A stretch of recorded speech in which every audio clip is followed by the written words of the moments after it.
Assalamualaikum warahmatullahi wabarakatuh. Salam sejahtera bagi kita semua. Semoga kita semua selalu diberikan perlindungan oleh Allah Subhanahu wa taala, Tuhan Yang Maha Esa. Yang saya hormati Pak Yanto selaku dosen pengampu mata kuliah permodelan dalam ekonomi. Perkenalkan, nama saya Rafika Nandia dari Puspitasari dengan NIM B101191039. Nah, kali ini saya akan mempraktikkan terkait metode moving average, exponential smoothing, dekomposisi, kemudian ada perhitungan MAD, MSE, MAPE, MPE, serta korelogram dan stasionaritas pada data time series dengan menggunakan aplikasi Excel dan Gretel. Kita langsung saja buka file yang pertama, yaitu file MA dan ES. Nah, pertama-tama hal yang harus kita siapkan yang pastinya adalah data berjenis time series. Nah, kali ini saya menggunakan data dalam periode waktu 3 tahun, yaitu tahun 2018, 2019 dan 2020 dengan total datanya sebanyak 36 data sebagai observasinya. Nah, adapun di sini YT merupakan data asli atau menunjukkan data originalnya. Nah, kita langsung saja mulai pada bagian yang pertama, yaitu menentukan rata-rata bergerak atau moving average-nya.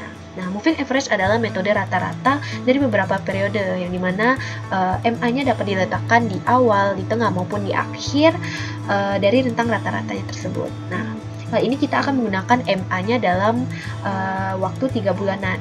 Karena menggunakan waktu 3 bulanan, maka kita tulis di sini MA dalam kurung 3. Enter.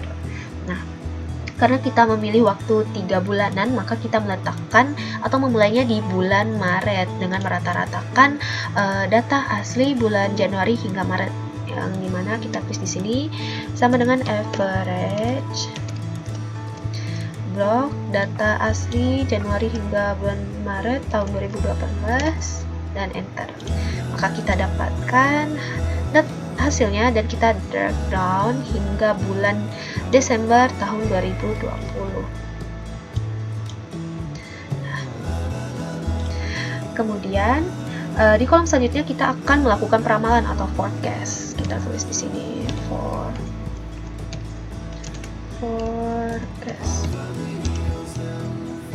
Nah, karena kita melakukan peramalan atau forecast, maka kita akan mengerjakannya setelah 1 bulan menggunakan rata-rata bergerak, yaitu pada bulan April. Nah, karena kita tadi MA3-nya di bulan Maret, karena melakukan forecast kita mulai di bulan April, yaitu kita peroleh forecastnya itu dari MA3. Itu sama dengan sel D4, kita enter, kemudian kita drag down lagi hingga bulan Desember tahun 2020. Nah, setelah kita menemukan rata-rata bergerak dan melakukan peramalan, maka akhirnya kita bisa menemukan grafik antara data asli atau YT dengan rata-rata bergeraknya, yaitu dengan cara kita blok data YT dan MA-nya secara keseluruhan. Saya akan dulu. Kemudian kita pilih ke insert, kemudian di chart, kemudian kita pilih insert line, kemudian 2D line, pilih yang grafik pertama. Di chart detailnya kita ganti menjadi MA atau moving average 3 bulan dengan keterangan 3 bulanan. Kita pindahkan ke bawah grafiknya.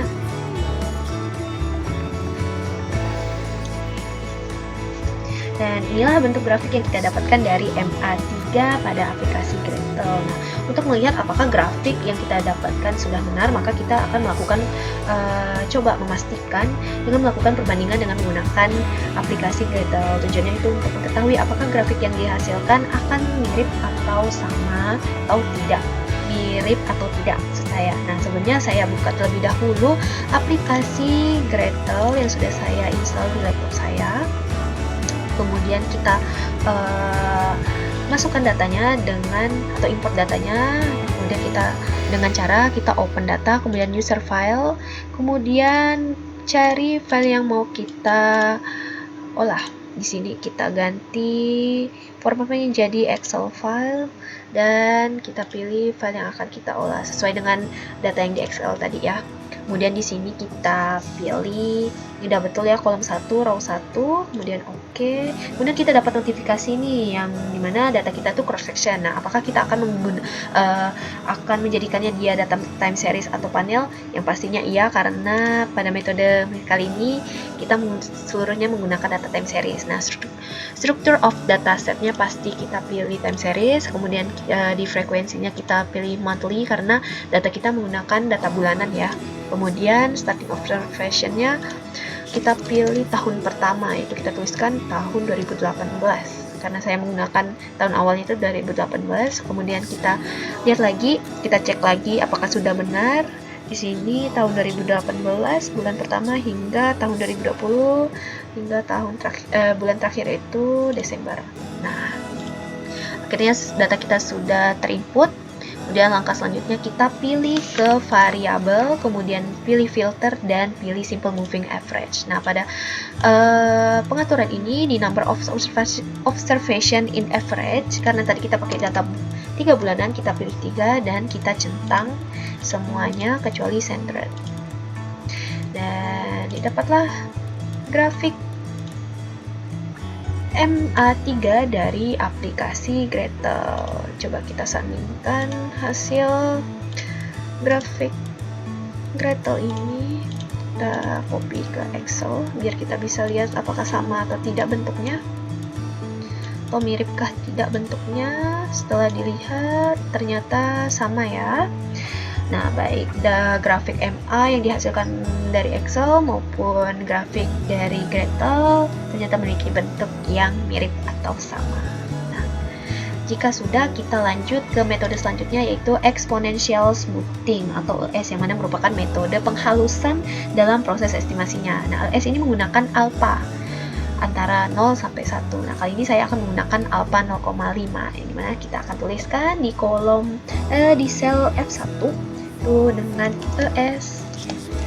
Biar kita nggak lupa ya, kita tuliskan alfanya 0,5.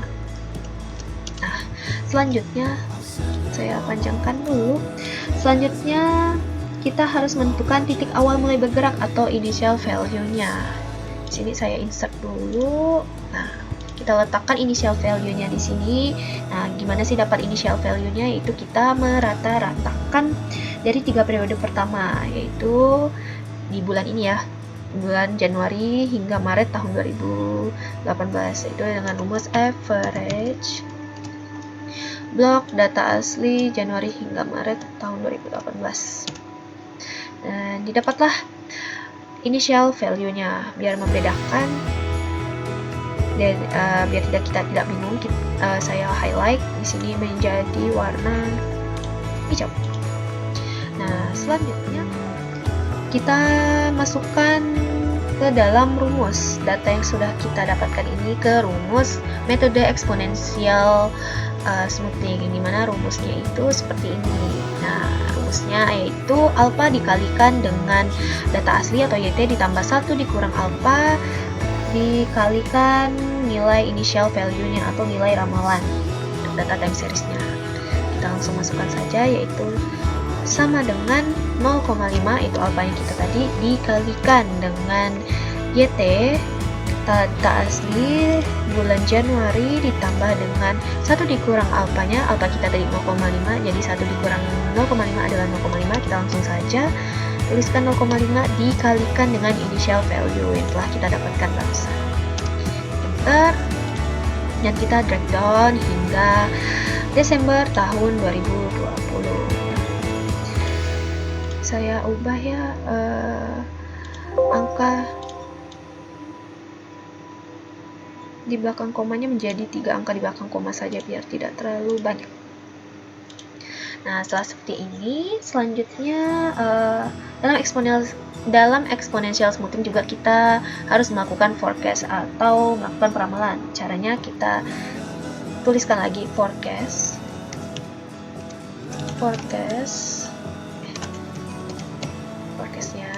untuk ke S, kemudian kita klik di sel G3, itu forecastnya kita dapatkan dari initial value. Nah, kita klik ini F2 dan kita enter. F2 ini initial value ya, kemudian kita drag down hingga Desember tahun 2020. Nah, setelah kita menemukan ES dan forecastnya, maka kita dapat menemukan grafiknya. Caranya sama, yaitu kita blok ES dan forecast datanya keseluruhan.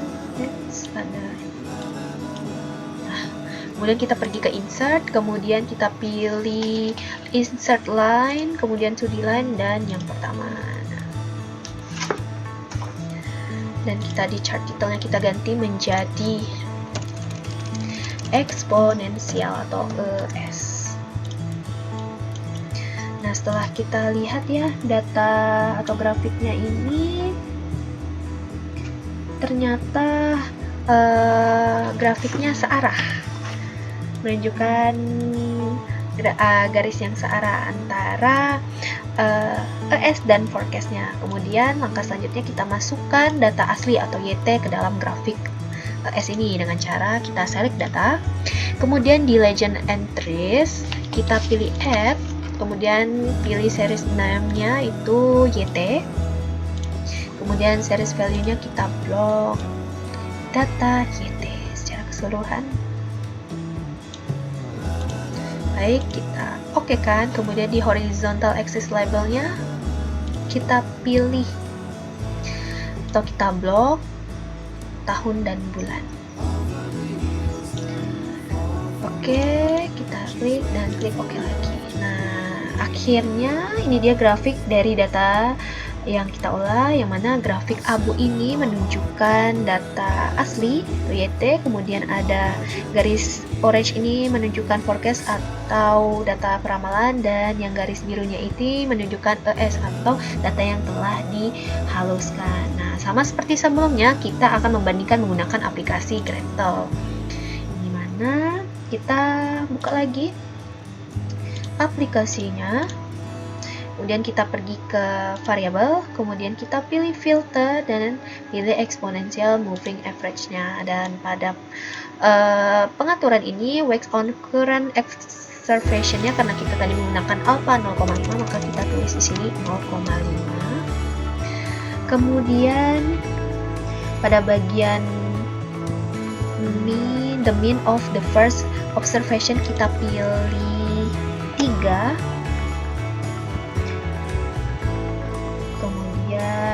Kita centang semua pilihan di sini. Kenapa kita pilih 3? Karena tadi kan kita pakai 3 bulanan ya. Oke, maka muncullah grafik ES yang dihasilkan dari aplikasi Gretel. Saya kembali sandingkan dulu ke Excel. Saya copy, paste ke Excel agar mudah untuk kita lihat apakah datanya sama atau tidak. Nah, seperti ini, agar mudah melihat grafiknya apakah sama atau tidak, maka pada grafik Excel kita hapus yang forecast-nya. Nah, hapus. Maka samakan bentuknya, jadi hasilnya ini menunjukkan cenderung sama ya antara grafik yang dihasilkan Excel maupun di Gretel. Nah, begitulah cara menggunakan aplikasi Excel dan Gretel dalam perhitungan metode moving average dan eksponensial. Nah, selanjutnya kita lanjut ke perhitungan MAD, MSE, MAPE, dan MPE. Baik, langsung saja kita buka file MAD, MSE, MAPE, dan MPE-nya. Nah, kali ini saya akan terlebih dahulu kepada metode exponential smoothing atau ES. Nah, di sini saya sudah masukkan atau input itu data tahun, bulan, time series-nya, data asli, kemudian ada forecast dari ES. Nah, forecast ini saya peroleh dari file MA dan ES sebelumnya. Kemudian kita langsung saja menghitung ke kriteria MAD-nya, yaitu kita langsung masukkan rumusnya, yaitu ABS kurung data asli dikurang dengan forecast. Enter, kemudian kita drag down hingga bulan Desember tahun 2020. Kemudian lanjut ke kriteria MSE, yaitu kita langsung masukkan rumusnya, yaitu data asli dikurang dengan forecast. Kemudian kita pangkatkan 2. Nah, Kemudian kita drag down lagi hingga Desember tahun 2020. Kemudian ini untuk kriteria MAPE-nya kita langsung saja masukkan sama dengan ABS atau absolute, yaitu Y dikurang dengan forecast-nya, kemudian dibagi dengan data aslinya lagi. Nah, jangan sampai salah ya masukkan rumusnya agar tidak bingung dan tidak repot untuk mencari kesalahannya. Kita harus teliti. Kemudian untuk kriteria MPE-nya yaitu masukkan rumus data asli dikurang dengan forecast. Kemudian dipangkatkan 2 dan kembali dibagi dengan data asli. Kita drag down hingga bulan Desember tahun 2020. Nah, untuk jumlahnya kita menggunakan rumus sum, kemudian kita blok hasil data per kolom ya. Kemudian agar lebih mudah kita drag ke kanan semuanya. Dan didapatlah hasil dari MAD, MSE, MAPE, dan MPE untuk exponential smoothing.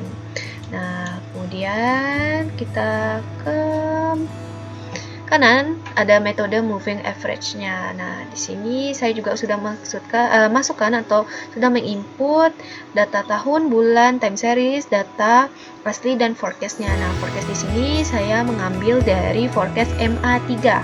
Di file sebelumnya itu file MAES. Nah, di sini kenapa forecast-nya berada di bulan April? Karena kan MA3 mulainya per 3 bulanan.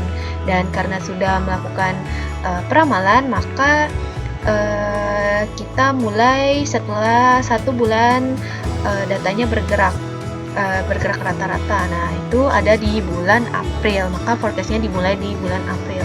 Nah, untuk kriteria MAD-nya juga kita mulai dari bulan April dan kita masukkan rumusnya. Itu data asli dikurang dengan forecast dari MA3. Kemudian kita drag down hingga bulan Desember tahun 2020.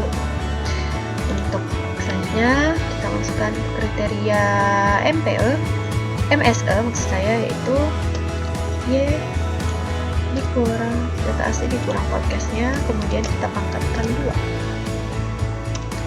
Oke, kita drag down lagi hingga Desember tahun 2020. Kemudian untuk kriteria MAPE kita langsung masukkan saja absolute sama dengan absolute dalam kurung data asli. Hati-hati ya dalam memasukkan rumusnya agar tidak terjadi yang namanya error. Kemudian dibagi dengan data asli. Drag down hingga Desember 2020 dan kriteria yang terakhir adalah MPE. Kita masukkan rumus Y dikurang data asli dikurang forecastnya, kemudian kita pangkatkan 2 dan kembali dibagi dengan data asli. Kemudian kita drag down hingga Desember tahun 2020. Kemudian pada jumlah sama kita menggunakan rumus sum, kemudian kita blok hasil data per kolom. Nah, dapat. Kemudian agar lebih cepat kita drag down ke kanan.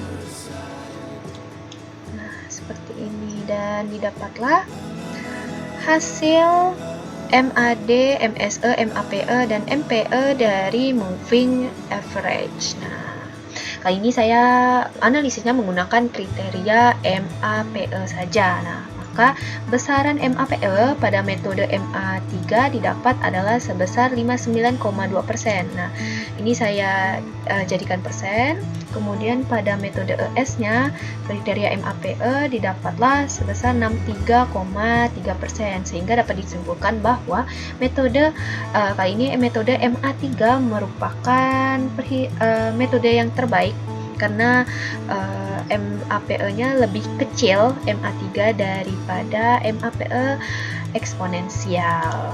Nah, Nah, jika sudah, kita tutup filenya, kemudian kita lanjut ke file dekomposisi, yang dimana sama pada kali ini menggunakan periode waktu 3 tahun, yaitu tahun 2018, 2019, dan 2020. Nah, kita lanjut saja. Di sini kita masukkan CMA 12. Nah, CMA 12 atau Centered Moving Average 12 ini merupakan teknik menentukan unsur siklus dan tak beraturan dalam data time series dalam waktu 1 tahun. Nah, karena 12 maka kita mulai pada bulan Juni dengan maksud berada di tengah-tengah dalam 12 bulan. Maka kita tulis di sini rumusnya average. Kita rata-ratakan data asli dari bulan Januari hingga Desember tahun 2018. Kemudian kita drag down hingga bulan Juni tahun 2020. Nah, ini menyisakan 6 periode kosong ya, baik di akhir dan di awal tahun. Seperti ini. Kemudian di kolom selanjutnya kita akan tulis yaitu CMA 12 yang ternyata merupakan bagian dari TR dikalikan dengan CL.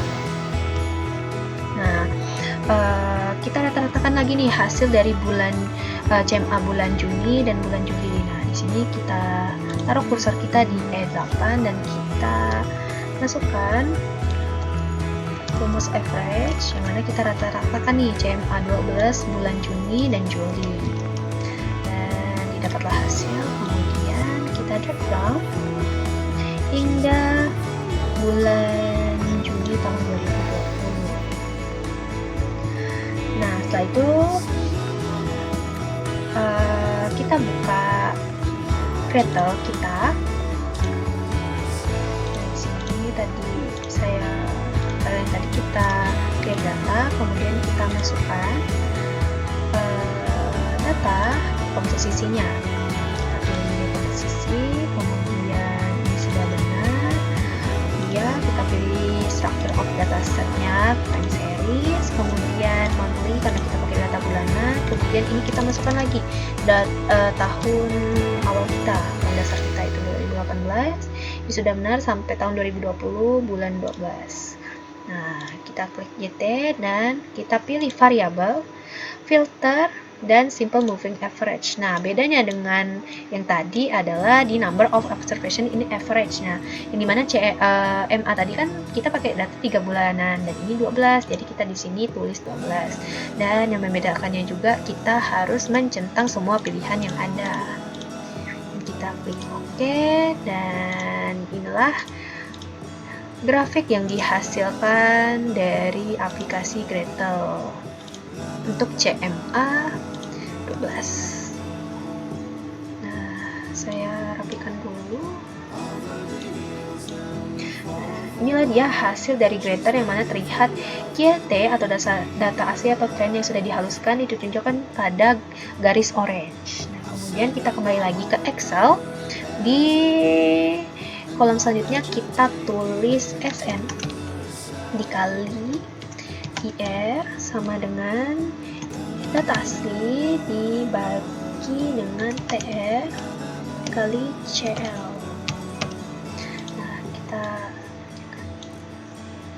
Nah, di sini yang saya jelaskan dulu. Jadi SN itu adalah komponen musim, IR itu adalah komponen acak atau tak beraturan, dan TR merupakan komponen tren, dan CL ini merupakan komponen siklus. Nah, kita mulai pada bulan Juli karena pada bulan ini kita sudah mendapatkan kedua data yang yang kita perlukan.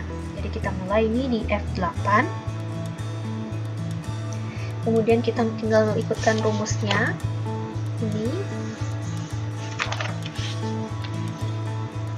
rumus ini mana kita masukkan YT bulan Juli atau data asli bulan Juli dibagi dengan TR kali CL ini. Kemudian kita drag down hingga bulan Juni tahun 2020. Sama, masih menyisakan 6 periode kosong di bawahnya. Kemudian saya sederhanakan lagi menjadi 4 angka di belakang koma. Jika sudah, selanjutnya kita ke kolom selanjutnya, kita isi dengan indeks untuk mengisi indeks pertama ini, kita memperoleh dari kolom SNIR bulan Januari hingga Desember tahun 2019. Yang ini ya. Ini. Jadi kita copy datanya tahun 2019 dari Januari hingga Desember. Terus kita paste menggunakan special dan pilih value. Nah, kemudian kita lanjut ke indeks kedua. Indeks 2 yang mana ini kita isi dengan SNIR bulan Juli sampai dengan Desember tahun 2018. Jadi bulan Juli hingga Desember tahun 2018, kemudian kita paste spesial, kemudian kita pilih value lagi. Nah, untuk sisa sel di indeks 2 ini, maka kita pilih SNIR dari bulan Januari tahun 2020 hingga Juni tahun 2020. Kita paste spesial, kemudian kita pilih value dan didapatlah hasilnya. Kemudian kita lanjut ke kolom seasonal factor. Saya insert dulu. Kasih itu seasonal factor. Cepat ganti dengan Times Roman biar sama ini biar rapi. Kemudian di sini saya tulis rata-rata. Seperti ini. Nah, kemudian kita rata-ratakan saja indeks. Kita masukkan dulu average,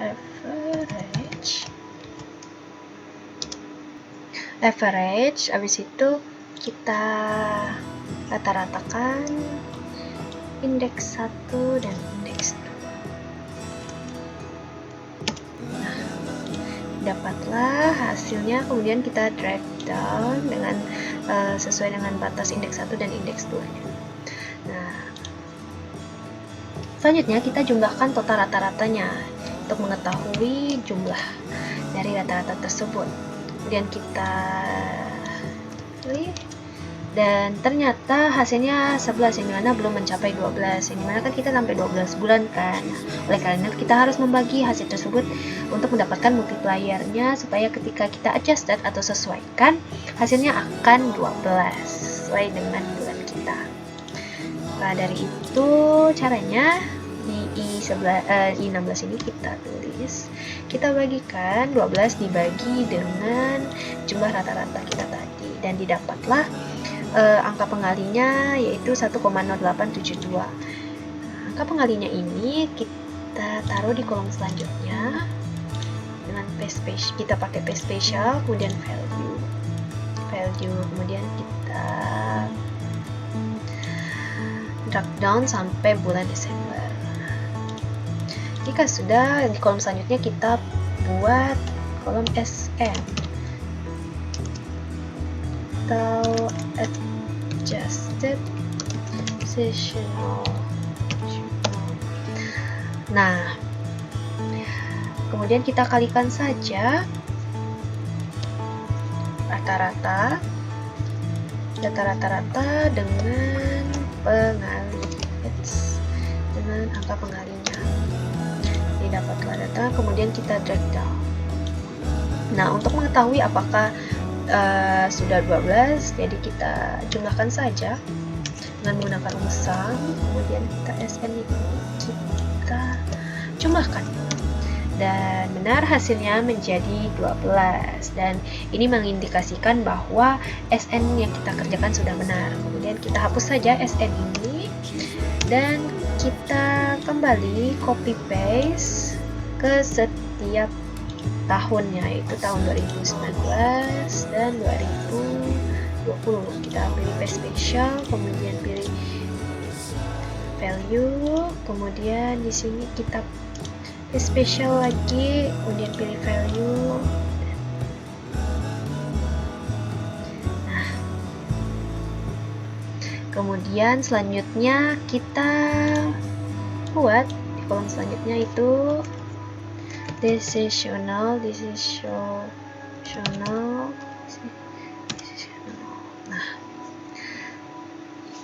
Nah, decisional ini merupakan cara untuk menghilangkan efek atau pengaruh musim yang ada di dalam data time series. Nah, caranya untuk memperoleh decisional, kita tinggal bagi saja data asli dengan SN atau adjusted decisional.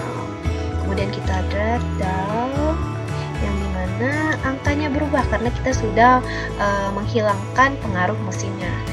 Karena kita sudah mendapatkan angka data asli, kemudian ada data SN dan data decisionalnya, maka kita bisa membuat grafik, yaitu dengan cara kita blok semua data asli,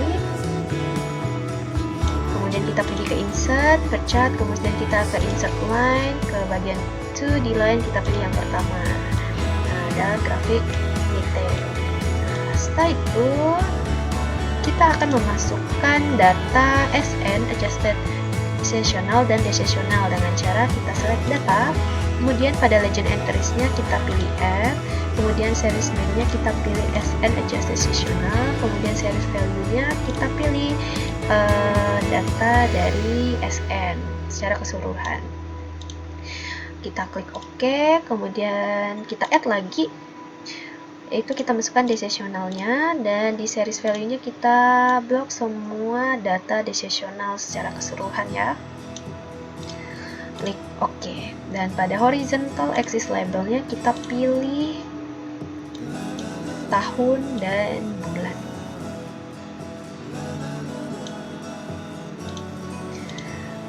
Dan klik OK, kita pindahkan grafiknya. Nice. Nah, inilah grafik yang dihasilkan, yang dimana garis SN-nya belum tampak ya, karena range yang digunakan di bagian kiri ini terlalu sangat jauh. Nah, sehingga gimana cara untuk menampakkan garis SN-nya? Kita pilih klik garis SN-nya ini, kemudian kita pilih ke format data series. Pada series optionnya kita pilih secondary axis. Nah, akhirnya semua garisnya nampak, yang dimana garis orange ini menunjukkan garis dari adjusted decisional, kemudian yang abu ini menunjukkan data decisional, kemudian yang garis biru ini menunjukkan data asli. Nah, setelah itu pada kolom selanjutnya kita akan melakukan dekomposisi lanjutan. Nah, dengan melakukan dekomposisi lanjutan, maka kita akan menemukan tren dari data yang sudah dihilangkan pengaruh musimnya. Kita copy data decisionalnya dulu ke file baru. Jadi kita copy semua data decisionalnya, kemudian kita buat file baru.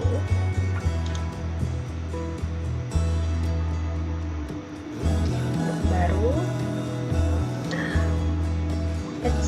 kita ulang, kita menggunakan paste special, kemudian pilih value, dan sudah seperti ini. Kita save filenya, kita kasih nama DSN, save. Kemudian kita buka Gradle kita. Dan biar tidak bingung, saya clear datasetnya dulu. Sebenarnya kita clearkan datanya dengan dataset. Nah, setelah itu kita buka open data, user file, dan pilih DSN yang tadi kita buat. Kolom 1 dan row 1 kita pilih, dan oke. Nah, di sini jika teman-teman mengalami error seperti saya, maka cara untuk mengakalkannya dengan kita kembali ke file DSN. Ntar saya lihatkan saja file saya.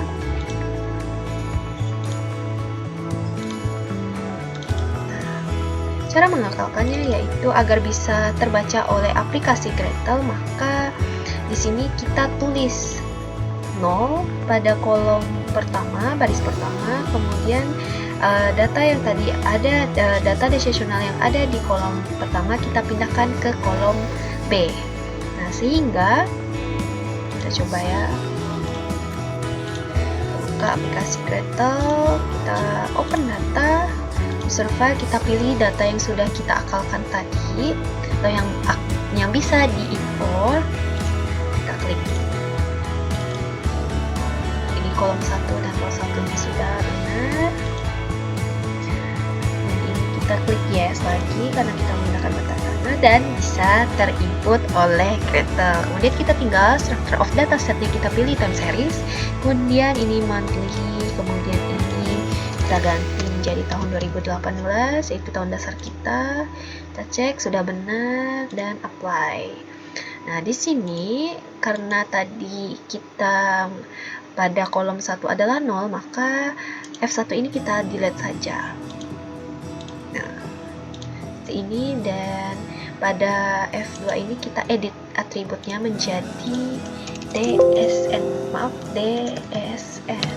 Kemudian kita oke. Setelah itu kita pergi ke model, kemudian kita pilih ordinary least square, yang dimana maaf sebelumnya saya lupa, di sini kita add dulu, kita add, kemudian pergi tambahkan time trend. Nah, kita cek time trendnya ini sudah benar ya, ada 36 data. Oke, sip. Kemudian kita kembali lagi ke model dan pilih ordinary least square. Kemudian yang pada dependent variabelnya kita masukkan DSN, kemudian di regressionnya kita masukkan time. Dan kita klik OK, dan muncullah data hasil data yang diolah dari Gretel. Kemudian hal yang paling penting adalah di bagian analisisnya. Terus kita pilih forecast. Kita okekan saja, kemudian kita klik OK, dan inilah dia data yang dihasilkan. Nah, data yang kita gunakan untuk dikomposisi lanjutan di Excel ialah pada bagian prediction, yaitu kolom ketiga. Nah, karena di Gretel ini susah untuk kita ambil data predictionnya, maka kita pilih menu copy, kemudian kita pilih RTF, yaitu Microsoft Word, kemudian kita OK, kemudian kita buka Word kita. Di sini tinggal kita paste, dan akhirnya kita bisa mengambil data prediction dari Gretel dengan mudah. Dan kita copy dan kita kembali ke Excel. Di sini saya akan tulis prediction. Kemudian di bawah prediction saya tulis TR, dan data prediction tadi yang dari Word kita paste di bawah TR. Dan dapatlah. Kemudian di kolom selanjutnya kita akan tulis TR dikali dengan SN. Kemudian kita tinggal masukkan saja untuk menghitung TR dan SN-nya, itu TR dikali dengan SN. Kemudian kita drag down hingga ke bawah.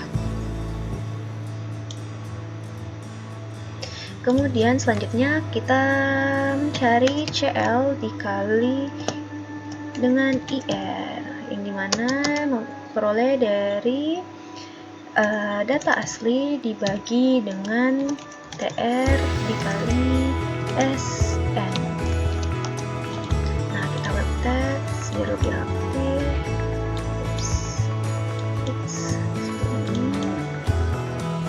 Kita tinggal ikutkan saja rumusnya, itu data asli dibagi dengan TRSN, dan didapatlah hasilnya.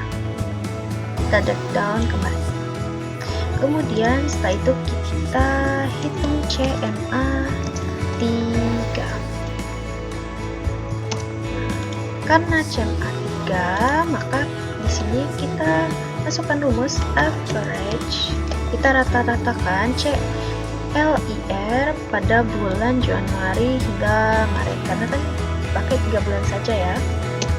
Mana kemudian kita drag down hingga bulan November tahun 2020. Nah, kemudian kita cari lagi IR-nya yang kita peroleh dengan cara CL IR CL dikali CL IR dibagi dengan CL. Nah, ini rumusnya, jadi kita tinggal masukkan saja CLIR dibagi dengan CMA3 atau CL. Nah, dapatlah hasilnya itu segini, dan kita drag down hingga bulan November. Kemudian saya sederhanakan menjadi 4 angka di belakang koma. Nah, sebenarnya sampai IR ini kita sudah selesai, namun saya kali ini ingin memastikan apakah pekerjaan saya atau hasil saya ini sudah benar dan relevan. Untuk itu kita buat lagi di kolom selanjutnya. Saya buat YT.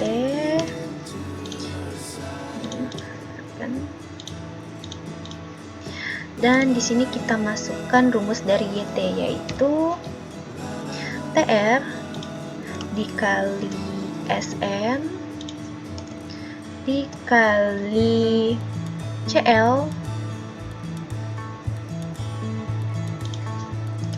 dikali IR-nya.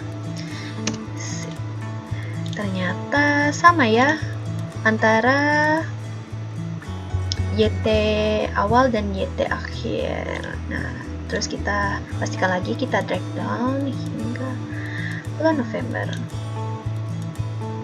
Saya highlight ini YT setelah saya dapatkan dan sebelumnya.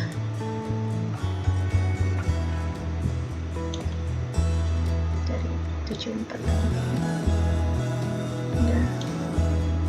Dan ternyata hasilnya sama,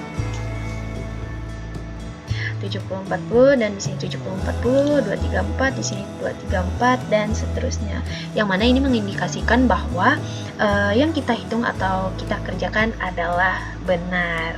Kemudian kita tutup saja filenya dan kita lanjutkan ke bagian kolerogram.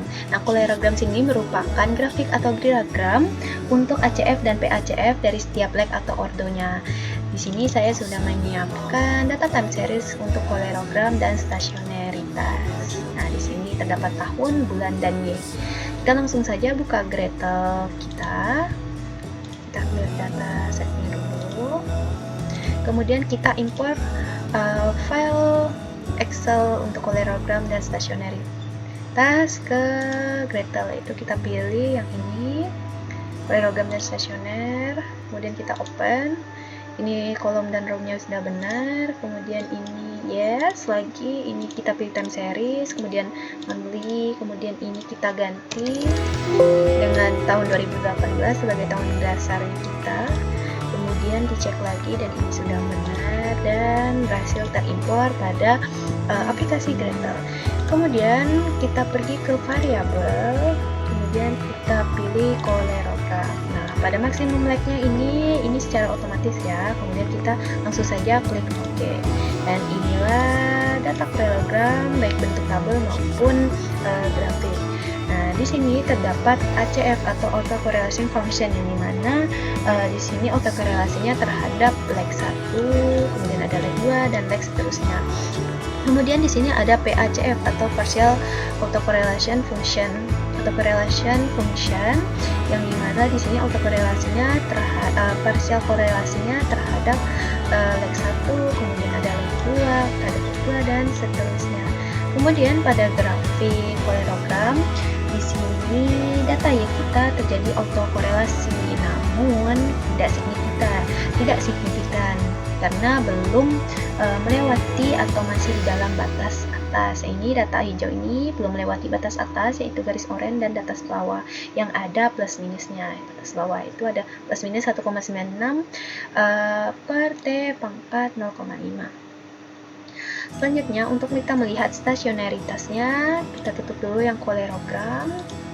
Kemudian kita klik lagi Y, kemudian kita pergi ke variabel, kemudian pilih unit root test. Nah, unit root test ini sama dengan stasionaritas. Kemudian kita pilih augmented Dickey Fuller test. Kemudian di sini ini sudah otomatis, jadi kita biarkan saja. Kemudian kita pilih yang with constant and trend dan show regression result agar lebih sederhana dan tidak terlalu banyak. Kemudian kita klik OK, dan inilah data yang dihasilkan oleh Gretel. Nah, di sini dependent variabelnya yaitu adalah D atau data perubahan dari Y di sini ya, yang diregres menjadi Y-1, yang T rasionya ialah didapat sebesar minus 4,688 atau signifikan. Nah, nilai signifikansi ini sama dengan hasil tes statistiknya, yaitu sebesar minus 4,68818. Ini mengindikasikan bahwa menurut pengujian augmenting Dickey-Fuller test, data kita atau data kita ini stasioner pada level. Nah, seperti itu saja. Kita tutup, dan begitulah cara mempraktekkan terkait metode moving average, exponential smoothing, dekomposisi, kemudian ada perhitungan MAD, MSE, MAPE, MPE, serta kolerogram dan stasionaritas dalam data time series dengan menggunakan aplikasi Excel dan Gretel. Sekian dari saya, terima kasih. Wassalamualaikum warahmatullahi wabarakatuh.